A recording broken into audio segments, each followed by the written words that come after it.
안녕하세요, 일렉트로캠입니다.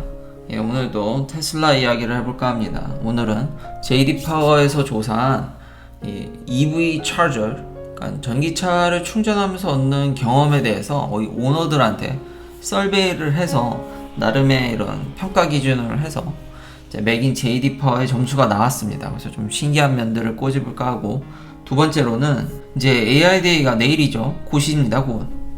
이 AI 데이 때 나올 이야기들, 근데 어떤 이런 리크루팅 측면에서 제가 이야기를 하지 않은 것 같아서 이것에 대해서 좀 더 자세히 이야기해 볼까 합니다. 일각에서는 이제 AI 데이의 목적이 아무래도 좀 더 인재를 고용하는 데 있어서 좀 일종의 쇼케이스이기 때문에 투자자들에게는 뭔가 이렇게 사람들 놀랄 만한 거는 그렇게 없다라고 하는데, 그래도 이런 인재적인 측면에서 제가 한번 또 이야기를 풀어볼까 하려고 합니다. 자, JD 파워에서 한국에서 잘 알려져 있죠. 옛날에 현대자동차의 평가라든지 이런 것들이 알려진 일종의 평가 기관인데, 당연히 DC 패스트 차저, 급속 충전에 있어서, 이거 미국 얘기니까 1등은 테슬라 슈퍼차저가 차지했습니다. 당연한 거죠. 워낙에 지금 막강한 충전 환경을 제공하고 있으니까요. 그렇지만 이제 신기했던 점은 그 다음이 차지 포인트라는 겁니다. 제가 기대했던 거는 일렉트리파이 아메리카가 좀 더 낫지 않을까. 물론 점수 차이가 그렇게 크진 않지만 그 다음이 차지 포인트가 차지했다라는 점. 요게 좀 신기해서, 왜냐하면은 제 주변에 차지 포인트로 급속 충전을 하는 경우는 적었으니까요. 일렉트리파이 아메리카가 더 이게 차저 숫자라든지 이런 것들이 더 많아서 일렉트리파이 아메리카가 그래도 좀 더 낫지 않을까 했는데 차지 포인트가 더 우세했습니다. 뭐 EV고야 거의 보지를 못하고 불편함의 극치를, 제 경험상, 이거 제 개인적인 경험입니다. 였기 때문에 EV고가 꼴찌를 하는 거에는 뭐 동의를 하는데, 차지 포인트가 일렉트리파이 아메리카를 앞섰다라는 게 고속 충전에서 그게 신기했습니다. 그 다음으로는 레벨 2입니다. 이제 일반 트리클 차지보다는 좀 빠르지만 급속 충전은 아닌, 그러니까 일종의 직객 효과를 노리고 이런 아울렛이라든지 몰에서 이제 레벨 2 차지를 좀 설치하는 경향이 있는데, 이게 1등이 테슬라 데스티네이션 차저라는 게, 왜냐면 테슬라 데스티네이션 차저는 테슬라만 충전이 가능한데 이게 1등을 했다라는 게 좀 신기해서, 제 개인적 경험으로는 사실 오버럴리 차지 포인트가 레벨 2에서는 최대 강자가 아닐까라고 생각을 하는데, 여기서 1등을 테슬라 데스티네이션 차저가 했다라는 게, 아무래도 이 평가 기준을 보면 좀 돈에 관련된 게 많고요. 그리고 결제 시스템, 제가 계속 주장했던 것들이 아무래도 키포인트로 작용을 했기 때문에 이 데스티네이션 차저 역시 별도의 그런 결제가 없기 때문에 그런 게 좀 적용되지 않았나. 그렇지만 제 개인적 경험으로는 레벨 2 최대 강자는 제가 느끼기에, 제가 뭐 미국 전역을 돌아다닌 건 아니지만 차지 포인트가 오버럴리 뭐 돈을 낸 적도 있고 안 낸 적도 있기 때문에 이런 아울렛이나 이런 데서는 공짜로 충전할 수 있어서 여기서도 평가 기준이 나옵니다. 그러니까 돈이 개입되면, 생각보다 전기차를 충전하는데 돈이 생각보다 밖에서 충전하는 게 돈이 많이 든다라는 거죠. 물론 기름값보단 싸지만 많은 분들이 거의 공짜를 생각하시기 때문에, 미국도 똑같습니다. 이게 돈이 차지가 되면은 그 만족도가 확 내려가는, 만국 공통이죠. 공짜가 최고입니다. 그러니까 돈이 차지가 되면 그 만족도가 떨어진다는 점에서 그게 크게 작용해서 데스티네이션이지만, 어쨌든 더 신기한 건 차지 포인트가 2등도 아니고 2등은 볼타입니다. 볼타. 요즘 전기차 관련 충전이든 뭐 회사 브랜드든 이런 위인들 이름을 많이 따는 것 같긴 합니다. 볼타 전지로 유명하죠.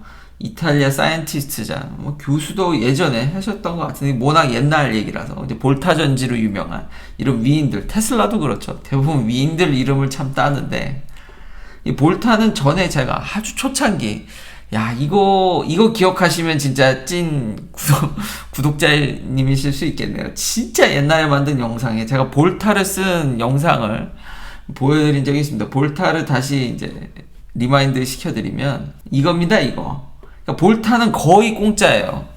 이런 광고판을 끼고 해서 이 광고 효과로, 그리고 직계 효과까지 해서 이 전기차 충전하시는 분이 공짜로 할 수 있는. 그래서 이거 아무리 지금 생각해 보니까 이거 랭킹이 공짜 가격에도 연동된 것 같네요, 이 랭킹이. 근데 편의성이라든지 여러 가지 점 고려했을 때 차지 포인트가 제 개인적으로 다시 한번 이 볼타는 왜냐면 제 주변에 볼타 충전기가 있긴 한데 거의 없어요, 거의. 어떤 인프라적인 측면에서 볼타는 거의 꼴찌입니다, 꼴찌. 근데 2등을 했다라는 게 여기 보면 얼마나 그런 재반사양, 얼마나 이게 내가 쉽게 충전하는 것도 점수화돼 있거든요. 물론 여기서도 키포인트에서 대부분 out of service, 관리가 안 된다라는 점. 근데 볼타는 고장난 경우는 거의 없었던 것 같습니다. 근데 일단 찾기가 어려운데 이게 2등을 했다라는 건 확실히 가격적인 측면이 굉장히 많이 작용한 것 같습니다. 제 개인적 경험을 봤을 때. 3위가 차지 포인트라는 게, 세마 커넥터 최악이죠. 제가 플로리다 갔을 때 바가지 쓴 커넥터가 이겁니다. 뭐 블링크도 이것도 개인적으로 이 두 개는 뭐 확실히 개인적 경험으로도 뭐 이 에버리지 이하인 거엔 전 동의를 합니다. 근데 뭐 하긴 생각을 해보니 이 세 명도 그렇게 점수가 크게 안 나는 거 봐서는 근데 가격이 많이 작용한 것 같다. 역시 공짜는 양재물도 마신다라는 게 전기차 충전에서도 적용되는 것 같습니다. 여튼 키포인트는 제가 지금까지 얘기했던 얼마나 이게 충전을 쉽게 하느냐 그리고 가격 이게 작용한 것 같습니다. 자, 다음으로는 이제 AI데이입니다. AI데이에 이런 일종의 쇼케이스, 인재를 고용하려고 한다. 자율주행을 넘어서 어떤 인재상을 원하냐면은 당연히 최고의 엔지니어를 뽑고 싶겠죠. AI 전문가를 뽑고 싶을 것이고, 그 다음이 자율주행을 넘어선 어떤 확장력을 지금 언급하고 있습니다. 그래서 이제 UCLA에 홍 교수님도 있고 로보틱스도 관련되고 막 이러는데 제 개인적인 경험을 공유해 보자면, 그리고 이제 업계에 저도 그냥 귀동냥으로 들어본 비전문가가 이쪽 인재 상황이 어떤지도 좀 들려서 테슬라가 이렇게 얘기하는, 일론 머스크가 얘기하는 것과도 지금 업계 상황이 약간은 좀 통용되는, 그러니까 AI 예제를 보실 수 있습니다. 그러니까 이런 프레임 기반으로 요즘은 케라스라는 프레임이 좀 쓰기가 쉬운 걸로 알려져 있는데, 그러니까 일반인 분들도 이런 머신러닝, AI를 트레이닝 하셔서 딥뉴럴 네트워크를 써보실 수 있습니다. 간단한 예제들이 있고. 그런데 이게 실제 협업을 해보면은 이분들이 전공자일지라도 컴퓨터만 전공하신 분들이 많아서 그래도 자율주행적인 이런 드라이빙에 있어서는 일반적 경험이 금세 녹아들 수 있기 때문에 협업이 쉽겠으나, 이게 조금만 확장을 시켜보면은 아무래도 이게 컴퓨터를 전공하신 분들이다 보니까 다른 쪽에 이게 잘 안 됩니다. 그냥 데이터 넣고 트레이닝 이게 아니라 어떻게 태깅을 할 것이며 어떤 데이터를 이제 재단할 것인지 벌써부터 그런 것들이 있고요. AI라고 만능이 아니라 두 가지인 거죠. 더 전문성을 요구하는 게 이런, 예를 들면 러스 같은 경우 이렇게 인풋 데이터를 넣어서 딥뉴럴을 해서 모델을 얻어서 트레이닝해서 모델을 얻는다 해서 그 모델을 통해서 어떤 아웃풋이 나오지만 실제와의 그런 격차, 이걸 러스라고 하는데, 러스를 어떻게 줄일 것인가, 이런 것들은 실제로 이 내부 레이어 컨트롤이 돼야 된다라는 겁니다. 그러니까 두 가지. 그러니까 더 깊게 해야 된다라는 거죠. 우리가 대부분 이렇게 AI, 딥뉴럴 네트워크를 쓴다라는 건 사실 구글의 어떤 텐서플로우라든지 그냥 미리 만들어진 툴킷을 쓰는 경향이 많습니다. 요즘은 그렇게 해서는 자기 몸값을 올리기가 어렵고, 이런 러스를 줄이는 것도 사실 펑션을 쓰는 게 아니라 실제로 새로운 방법을 고안한다라든지 레이어를 컨트롤한다라든지 레이어 사이즈라든지 실제 이 안을 어떻게 하냐, 그냥 예제나 이런 짜여진 어떤 플로우를 각각의 그런 어플리케이션에 맞춰서 그냥 좀 개조하는 수준이 아니라 아예 이거를 실제로 드러내가지고 더 나은 효율이라든지 이런 걸 할 수 있냐라는 거죠. 아직 제가 이렇게 설명한 거 보면 테슬라도 클래시컬한 고전적인 엄청난 양의 데이터를 때려놓고 컴퓨테이션 파워를 늘리고 뭐 그런 거에서 크게 벗어나지 않는데, 이런 안에 실질적으로 작동하는 효율을 얼마나 이걸 할 수 있냐라는 거죠. 이걸 할 수 있는 사람이 생각보다 그렇게 많지 않습니다.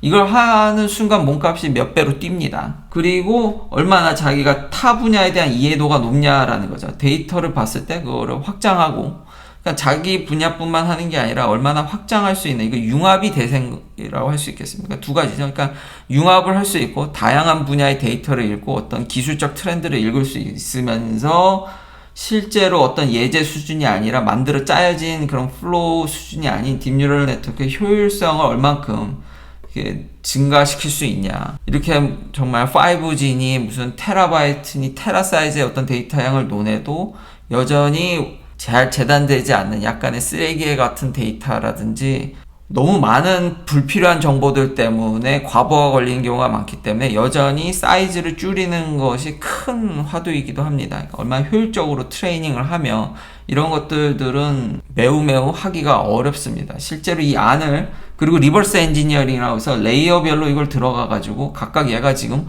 어떻게 판단하고 있고 지금 이게 맞는 방향인지에 대한 해석을 해줄 수 있는 엔지니어라든지 좀 더 한 차원 높은 이런 AI의 내부를 들여다보는 그걸 할 수 있는 사람이 이 시장에 굉장히 적습니다. 그리고 다방면에 이런 것들을 접목시키면서 알아가는 그 지식의 폭이 넓은 사람도 적기 때문에 아마 일론 머스크가 그런 사람을 찾는 게 아니냐.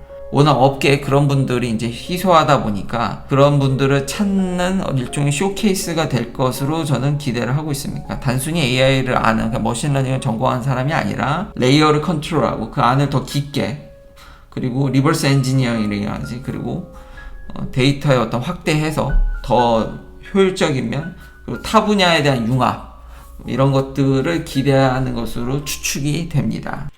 긴 영상 시청해주셔서 감사합니다. 내일도 테슬라 관련 이야기들로 찾아뵙겠습니다.